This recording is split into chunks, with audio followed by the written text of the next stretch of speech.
Wednesday night. In Egypt, at least 32 people died on a highway linking Cairo and the Mediterranean city of Alexandria. The cause was a multi-car pileup in dense fog involving a passenger bus and other vehicles. Globe Life Field in Arlington, Texas, is the scene tonight of Game 2 of the World Series between the Texas Rangers and Arizona Diamondbacks. Texas won yesterday's opener 6-5 in 11 innings. I'm Louise Scavone, NPR News, Washington.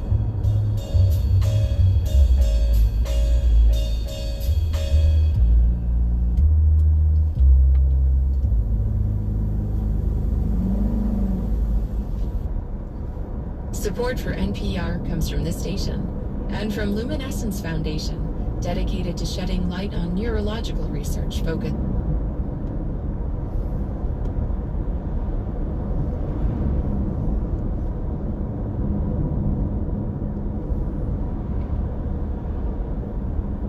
Region. Learn more at joycefdn.org.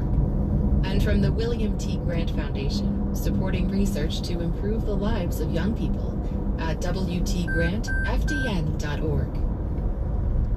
From NPR News, this is All Things Considered. I'm Scott Tetfro. Israel has intensified its bombing campaign and ground maneuvers in Gaza. Friday night, a communications blackout and heavy artillery bombardment added to growing concerns by aid groups about the humanitarian crisis there.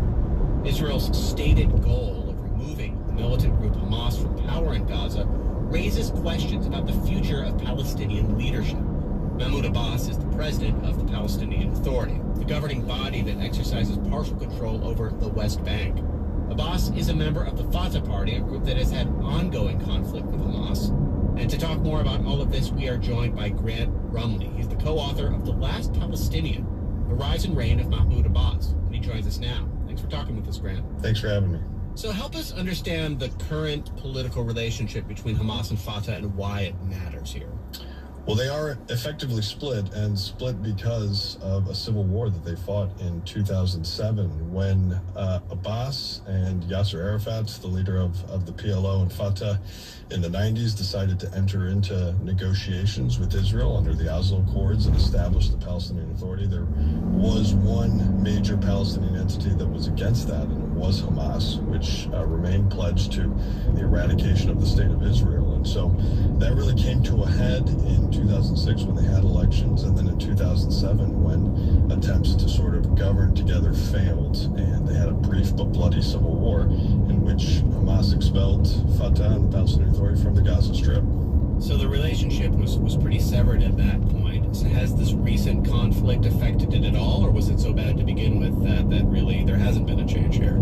It's always been bad. It's the result of a fundamental divergence of views. And so it really puts Abbas and the Palestinian Authority and Fatah in sort of this tough position where they want to try to find some type of middle ground when situations like this happen, but ultimately they fail to do so. So how would you describe Abbas's current position of power? I think this crisis reveals just how weak Abbas and the Palestinian Authority has become. You know, the closest he's gotten to criticizing Hamas after their attacks on Israel was in a phone call with Venezuela's leader Maduro, where he pointedly said that the PLO is the sole legitimate representative of the Palestinians, and what Hamas is doing doesn't speak for the Palestinians. But you know, the backlash was so severe and immediate at home that he had to walk it back. Do you have a sense right now who might be the next logical leader for the Palestinian Authority? Abbas is 87 years old at this point. This is sort of one of the big critiques of Abbas and his tenure as president, is that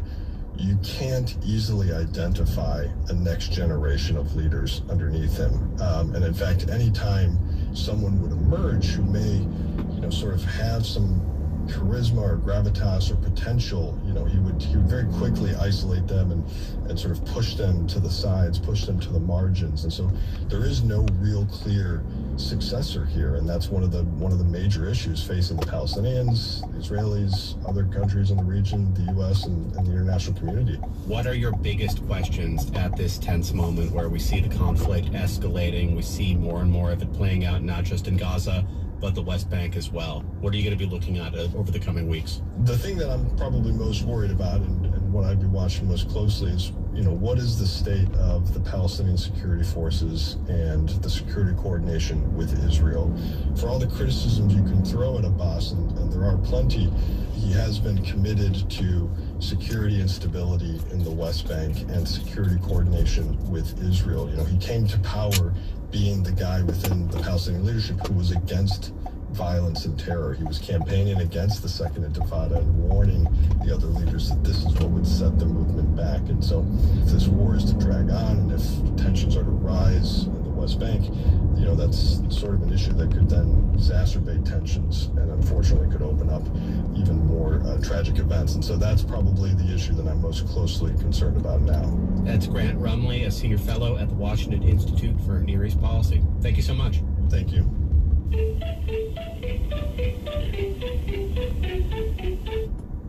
Now let's go to Hart Island, located off the Bronx in New York City. It's America's largest public cemetery. More than 1 million people have been buried there since 1869, often those whose bodies went unclaimed or were unidentified.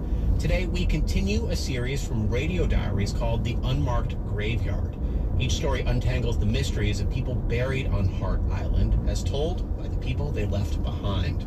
Neil Harris was last seen in Inwood, New York on December 12th. So many questions, man. So many questions. You can't help but wonder what her life has been. I never went back and I never looked for them again.